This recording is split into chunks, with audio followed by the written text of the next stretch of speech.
Dardy, kung sakasakaling nakita mo ko noon, nung unang mong kita mo sa akin, yung itsura ko ay ganito, mamahalin mo pa kaya ako? Ako pa rin naman to.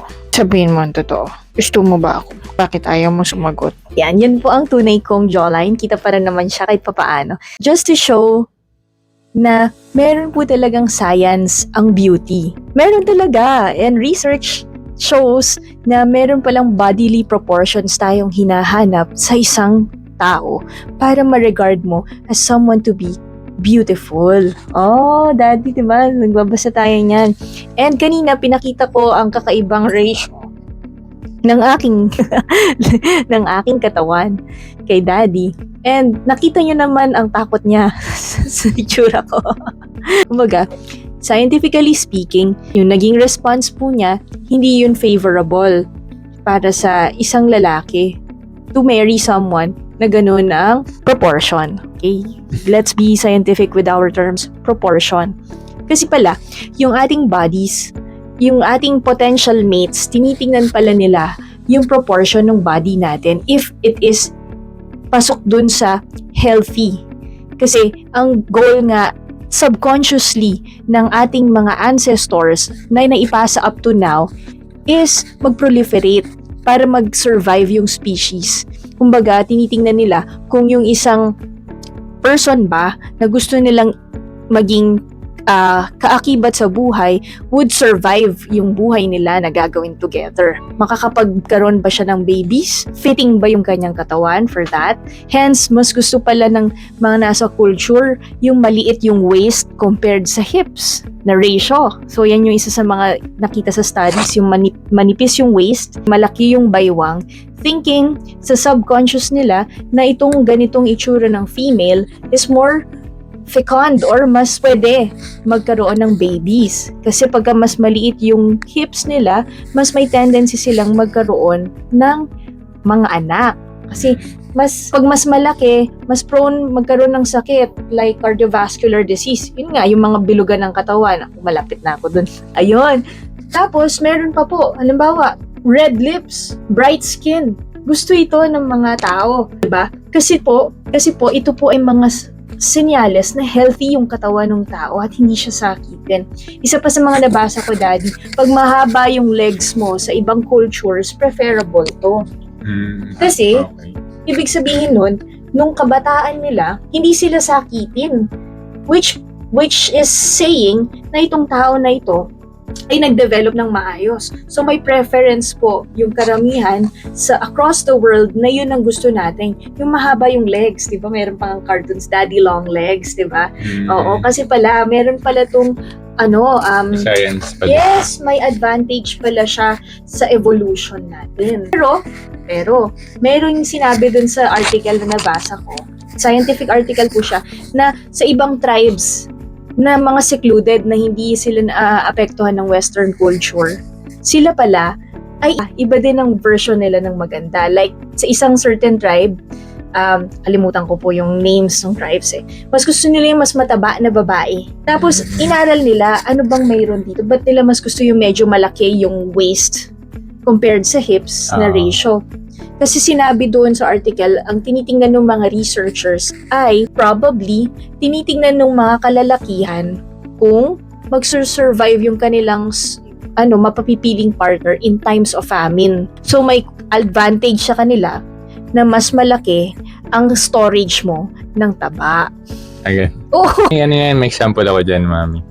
Na napansin ko yan sa mga paintings, yung mga sinuunang paintings. Pansinin mo, minsan ako bakit yung mga girls yung mga babae dun sa painting, yung matataba. Hindi ka ng panahon nila, baka yun nga yung maganda kasi. Ibig sabihin, healthy ka, hindi ka sakitin. So, nag-iiba-iba pala ang panahon at ano yung definition ng maganda, no? So, iba-iba pala yun, no? Paisip ako, maganda ba ako? Okay, naman. Kailangan lang ligo. Kumaingay. So, distract ako. Maliligo na nga ako. So, iba-iba pala ang definisyon ng maganda sa mata ng tao. At nabago siya across cultures and across time. Nag-iiba-iba po sila. Ngayon, ang tanong natin dito is, para kanino ka nagpapaganda.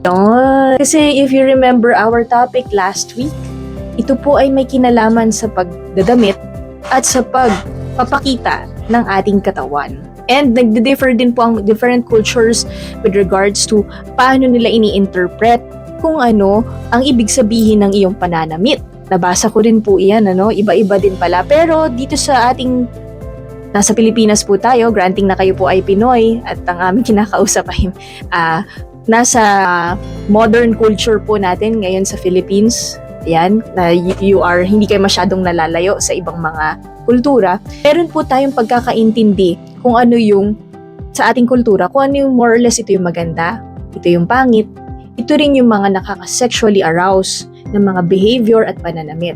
We have that. Okay? And we are scientifically proven na mayroon pong relationship yung pag-reveal natin ng ating human body into sexual arousal.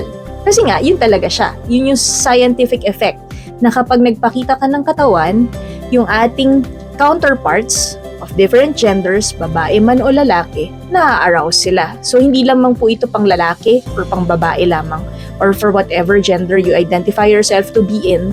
Ito po ay universal truth na kapag ka nakakita ng body, human body, especially if you find it in your culture and in your background that it is attractive, ma-arouse ka. Now, with that in mind, alam na po natin yan, kapag mayroon kang isinuot, ito yung pwedeng mangyari sa iyo at dun sa nagre-receive ng signal, nakakakita sa'yo na ito yung pwede niyang ma-feel kapag ito yung suot niyan. Ano ngayon ang gagawin mo? Kasi ngayon, nanonormalize natin yung mga bagay-bagay na, ito naman ang OA naman nito, napaka-conservative mo naman. Yan. Well, it's up to you.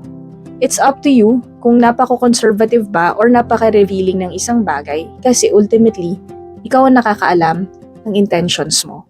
And for those who are seeing you, sila din ay may sariling perception about yung how you present yourself na hindi mo rin naman din alam. Pero scientifically, you already know na mayroong response inside somebody else's brain. So ngayon po na alam natin ang mga cause and effect ng ating body language, ng ating pananamit, ano po ang magandang gawin para sa ating sarili, para sa ating mga pamilya, ating mga asawa at ating mga anak. Maganda po na pag-isipan nating mabuti with the guidance of the Holy Spirit. Nung alam na natin yung mga bagay na yan, mas maganda nga na nakakover yung body ng based sa science, ganyan. Pero in addition to that, hindi natin pwedeng, or in general, hindi tayo pwedeng mag-judge ng tao basing dun sa kanyang outer appearance, sa kanyang suot. Dun lang natin siya specifically i-judge. Parang kumaga dun na judge the book by its cover. Kasi ang nangyayari sa atin ngayon yung word na judgmental is parang all or nothing natin siya na nade-define as masama. Technically, hindi naman siya masama. Kasi how would you weigh things as right or wrong kung hindi mo siya i-judge? Siguro po makakatulong dito yung halimbawa po sa amin na lang po, habang nagpapalaki po kami ng aming, may times na ayaw niyang magbigay sa ibang bata. Siyempre, bata yan, talagang egocentric sila or sila ay naturally iniisip ang kanilang sarili kasi dahil sila po ay bata at immature pa po ang kanilang isip. At tinuturuan po namin siya. Hindi namin siya hinuhusgahan base doon sa hindi siya nagbigay. Nasasabihin na namin, madamot ang taong to. Para bang yun na yung buong sentensya niya dahil sa isang bagay na hindi niya nagawa. Binrand na namin siya as madamot. But rather, yung instance na hindi siya nagbigay, judge namin yon na mayroon pang mas magandang pwedeng gawin about it. Tapos nun kapag ginawa niya yon, mas mag-i-improve siya as a person. So, hinusgahan ba namin yung pagkatao niya? Hindi, kasi yung action lang. Yung action lang. Yung action could be improved. Malaking Kasi sinasabi difference. namin yun sa kanya dahil mahal namin siya. Hindi namin hinahayaan na gawin niya yung isang bagay na mapapasama siya ng mas malalo. Diba? So, ganun po tayo, no? Hindi natin hinuhusgahan na kapag nakita natin ng isang tao at ito ang kanyang pananamit, automatic, ito na yung buong pagkatao niya. Wala kaming karapatan. Wala tayong karapatan para i-box in yung tao basing on some aspects of this person's choices, diba? Pero what this video is aiming is to educate po Kasi parang sa society natin ngayon, baligtad na. Hindi na katulad before, no? Kapag ka po tayo ay, naalala ko, sinauna, no? Pag nagkamali ka, nakapag spaghetti strap ka lang, lagot ka na sa mga nakatatanda noon. Ngayon, baligtad na. Kapag ikaw ay, sabihin na natin sa Filipino culture, mukhang manang, ikaw ngayon ang katawa-tawa. Pero tingnan natin, suriin natin, anong nangyari sa society natin? Because nobody is correcting people anymore. Anong nangyayari? Masaya ba tayo sa nangyari? Sa dami ng broken families, ang gulong mundo natin, sa proliferation ng mga sexually transmitted illnesses. Tingnan po natin at husgahan, naging iba just because people kept quiet about these issues. So tayo po ngayon ay magpapaalam na muna sa muling chikahan po natin next week. Let's end with a prayer. So let's put ourselves in the presence of God. In the name of the Father, and of the Son, and of the Holy Spirit. Lord, grant us the wisdom to know what is right and wrong, and have a proper discernment to do your will. We ask this in Jesus' name we pray. Amen. Amen. In the name of the Father, the Son, and the Holy Spirit. With regards po sa aming libro, gusto po namin kayong i-invite. Meron po kaming mga amateur man po kami, but as we were working on ourselves, marami po kaming natutunan kasi ipinaaral din namin paano ba kami magpe-parenting, paano ba kami sa family life. Kasi itong mga bagay na ito, investment din po. Hindi nangyayari yung pagkagising mo kinabukasan, I'm a good parent na, I'm a good spouse. Hindi pala, tinatrabaho at nire-research din po iyan. And knowledge is power.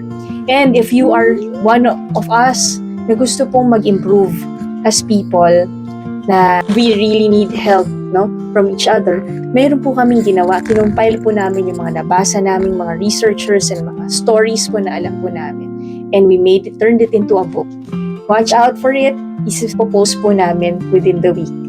Tungkol po ito sa parents and sa families na mayroong anxieties at gusto pong matutunang maging better people para sa kanilang pamilya.